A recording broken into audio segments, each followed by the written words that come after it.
खुलुमबाय आं सिबिरानि ब्रह्म गोजोन फुंबिलिनि बयनिसिमबो गाहाम हामलायनायखौ जासिहरनाय थाबाय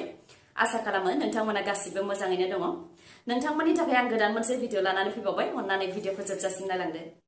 फैगौ 2022 मायथाइयाव बर'नि सावथुन सिजौ सावथुनखौ रायजो राजाफ्रा नुनो मोनगोन सिजौ सावथुना Indian Panorama international film festival 2021 आव सायख'जानायनि उनाव सिजौ सावथुननि क'-प्रडिउसार अम प्रकाश केरकाटारि जयन्त नार्जारी एक्ट्रेस पेन्सि ब्रह्म बिथांमोनहा खौरांगिरि मेल खुंदों अम प्रकाश केरकाटारि बिथाङा खौरांगिरि मेलनि गेजेरजों फोरमायथिदों दि बर'नि सावथुन सिजौखौ देग्लाय 2021 मायथाइयावनो रायजो राजाफोर नायनो हानाय बायदि रिलिज खालामनो सानदोंमोन नाथाय कर'ना भाइरासनि थाखाय सुबुं थुबुर जानो मोना सिनेमा हल बन्द बायदि बायदि जेंनानि थाखाय रिलिज खालामनो हायासै बेनिखायनो फैगौ 2022 मायथाइयाव रायजो राजाफोर नायनो हानाय बायदियै सिजौ सावथुनखौ रिलिज खालामनाय जागोन होननानै फोरमायथियो सिजौ सावथुना Indian Panorama international film festival 2021 आव सायख'जानायखौ गोजोननाय फोरमायथियो मानोना बे फिल्म फेस्टिभेलानो भारतनि मादाव बयनिख्रुइबो गोजामसिन बे फिल्म फेस्टिभेलाव सायख'जानायानो बान्था मोननायजों समान आरो बर' सावथुननि मादाव सिजौ सावथुनानो गिबिसिन सावथुन जाय Indian Panorama international film festival 2021 आव सायख'जादों बेनि सिगां सिजौ सावथुना निउयर्क शिकाग' वाशिंटन मेलबर्न बेफोर जायगाफोराव खुंजानाय फिल्म फेस्टिभेलफोराव सायख'जादोंमोन आरो इउकेआव बेस्ट फिल्म एवार्ड मोननो हादों बेनि अनगायैबो केराला आरो साउथनि त्रिशुलावबो सिजौ सावथुना बान्था मोननो हादों होननानै फोरमायथियो सावथुननि सायाव बिथांमोनहा फोरमायथियो दि सिगांनि समाव गंगारफोरा हायेन ओनसोलाव खाजोना खांनो फैयोमोन खाजोना हरनो हायाब्ला गोबां माइ दै एम्फौ फिथोब बायदि मुवा बेसाद लानानै थाङोमोन बेखौबो हरनो हायाब्ला मानसिखौ लानानै गावसोरनि बान्दा खालामहैयोमोन बेबायदिनो सिजौ आरो सिजौनि बिफाया भुटान रायजोआव लांजादोंमोन आरो गंगारफोरनि बान्दा जानानै थाहैनो गोनां जादोंमोन आबु धाबियाव जानाय T20 वर्ल्ड कप 2021 आव भारतआ सेमि फाइनालनिफ्राय गोजानाव थानो गोनां जाबाय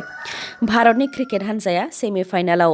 गेलेनो मोनगोन ना मोना बेयो आफगानिस्तान आरो निउजिलेन्डनि आखायाव दंमोन निउजिलेन्ड आरो आफगानिस्ताननि गेजेराव क्रिकेट गेलेनाया जादोंमोन जुदि आफगानिस्ताना देरहायोब्लासो भारतनि हान्जाया सेमि फाइनालाव बाहागो मोनगौमोन नाथाय निउजिलेन्डनि हान्जाया देरहायोब्ला भारतनि हान्जाया सेमि फाइनालाव गेलेनो मोननाय नङामोन मानोना निउजिलेन्डनि स्क'रा बांसिन जागौमोन थिग बेबायदिनो निउजिलेन्डनि हान्जाया देरहादों आरो भारतआ सेमि फाइनालनिफ्राय गोजानाव थानो गोनां जादों सेमि फाइनालनि थाखाय दा ग्रुप 1 आव इंलेन्ड आरो अस्ट्रेलिया ग्रुप 2 आव निउजिलेन्ड आरो पाकिस्ताना सौहैनो हाबाय गुबुन फारसेथिं पाकिस्तान आरो भारतनि गेजेराव क्रिकेट गेलेनाय बादायलायनायाव पाकिस्ताननि देरहासारनायखौ रंजानाय आरो भारतनि क्रिकेट हान्जाया जेननायखौ अपमान खालामनायनि हेंथायै फिसाया गावनि बिसि आरो बिसिनि नखरनि सायाव पुलिस थानायाव एफआइआर होदों इउपि रामपुरनि आजिम नगरनि थागिबि ईशान मियाया गावनि बिसि राबिना शामसी आरो बिथांनि नखरनि हेंथा एफआइआर होदों एसपि अंकित मित्तल बिथाङा फोरमायथिनाय बायदिब्ला रबिना शामसी आरो बिथांनि नखरनि सुबुंफोरा सुथुर हादर पाकिस्ताननि देरहासारनायाव बम गावनानै रंजादोंमोन आरो रंजानायखौ वाट्सएप स्टेटासआव होदोंमोन बेनि हेंथायैनो फिसाया बिसि आरो बिसिनि नखरनि हेंथा एफआइआरखौ होदों ट्राफिक पुलिसखौ बुग्रा सा 6 दुथांखौ पानबाजार पुलिसा एरेस्ट खालामबाय मख'नो गोनांदि थांनाय शनिबाराव नांनायनि बांसिन गोख्रैथिजों बाइक सालायनायखौ गुवाहाटीनि पानबाजार एरियानि ट्राफिक पुलिसा आवथेदोंमोन नाथाय बाइकजों फैनाय अंकुर रय आरो गीत सरकार माजुमदारा ट्राफिक पुलिसखौ सौख्रांनानै थांनो नाजादोंमोन बेयावनो ट्राफिक पुलिस आरो अंकुर रय आरो गीत सरकार माजुमदारमोननि गेजेराव दान्थे बिदान्थे जाग्रोदोंमोन उनाव फिन लोगोआव हिमांशु चौधुरी नीरज दत्त प्रतिम दास आरो अनुभव पांडे मुंनि लोगोफोरखौ लानानै फैनानै पानबाजार एरियानि सानै ट्राफिक पुलिसखौ गाज्रियैनो बुग्लिदोंमोन बुजानाय सानै ट्राफिक पुलिसनि मुङा उत्पल गहाय आरो रितुपन सकिया बिथांमोनखौ बुग्रा सा 6 दुथांखौ दा एरेस्ट खालामनानै पानबाजार पुलिस थानायाव लांनाय जाबाय आरो बिसोरखौ CGM बिजिरसालियाव लांनाय जागोन बारग' एनटिभिनि आफादगिरि धीरेन्द्र बर' अदेबानि बिसुंथाग्रा बिथांनो वर्ल्ड हिउमेन राइट्स प्रटेक्शन कमिशना डक्टरेट बिमुं होदों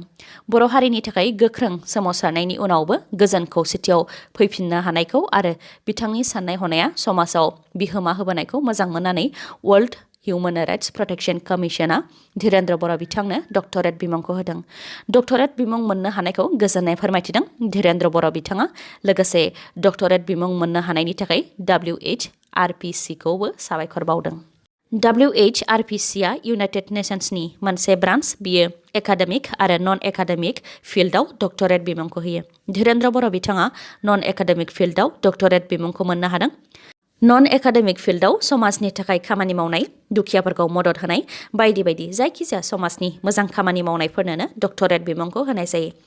डक्टरेट बिमुं मोननो हानायनि सायाव धीरेन्द्र बर' बिथाङा बुंथिदों दि बिथाङा गावनि रोंगौथिखौ आरो गावनि साननायखौ लेखायाव लिरनानै सुबुंफोरनि गेजेराव लाबोदों। बेनि अनगायैबो एनडिबिफोरा हारिनि थाखाय सोमावसारनायाव गोबां सुबुंनि जिउ खहा जादोंमोन जाय हिउमेन राइट्सनि हेंथामोन। बेफोर गासैखौबो एंगारनानै गोजोननि फारसे आगान सुरबोनानै गोजोन गोरोबथा खालामफैनाय आरो सिगांनि समाव मावबोनाय खामानिफोरखौ नोजोर होनानैनो वर्ल्ड हिउमेन राइट्स प्रटेक्शन कमिशना डक्टरेट बिमुंखौ होदों आरो बिथांनि जिउआव बेनिख्रुइ देरसिन एचिभमेन्ट मोननो हानाय नङामोन होननानैबो फोरमायथियो धीरेन्द्र बर' बिथाङा। गुबुन फारसेथिं गोजोन गोरोबथा जानायनि उनावबो रन्जन दैमारि बिथाङा दिनैसिमबो उदां जायैखौ लानानै बिथां धीरेन्द्र बर'आ बुंथियो दि गोजोन गोरोबथा जानायनि उनाव रन्जन दैमारि बिथाङा उदां अख्राङाव फैनानै रायजो राजानि थाखाय खामानि मावफैनो हानाय जानांसिगौमोन। नाथाय माखासे दैदेनगिरिनि राजखान्थि खहा जागोनखौ साननानै आसाम सोरखार आरो भारत सोरखारा रन्जन दैमारि बिथांखौ जोबथेसालियावनो सोनानै दोनफिनदों। गावसोरनि राजखान्थि मुलाम्फानि थाखायसो रन्जन दैमारि बिथांखौ जोबथेसालिनिफ्राय दिल्लीसिम सागान होनो थाखाय लानानै थांदोंमोन आरो फिन बिथांखौ जोबथेसालियाव सोनानै दोनफिनदों, जाय जोबोद सोंखारि जाथाव होननानै फोरमायथिनायजों लोगोसे रन्जन दैमारि बिथांखौ जोबथेसालियाव दोननायाव जोबोद गेदेर फाव फान्दायनाय दं होननानैबो बुंथियो बिथाङा। जायनाखि गोजोन गोरोबथानि सागानगिरि रन्जन दैमारि बिथाङा दासिमबो उदां जायाखै, बेनिखायनो बिटिआर गोरोबथाखौ गोजोन गोरोबथा होननानै साननो हाया होननानैबो बुंथिबावो धीरेन्द्र बर' बिथाङा।